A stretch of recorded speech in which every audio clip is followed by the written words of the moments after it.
We're all born free and equal. Don't discriminate. These are your human rights. There are 30 of them. They belong to you. You don't have to buy them, or apply for them, or ask permission to have them.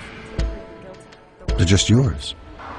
No matter who you are, where you're from, how old you are, or anything else. It's just that simple.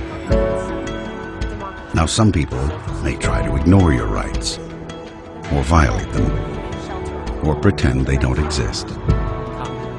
But they can't change the fact that they're yours. Human right number 30.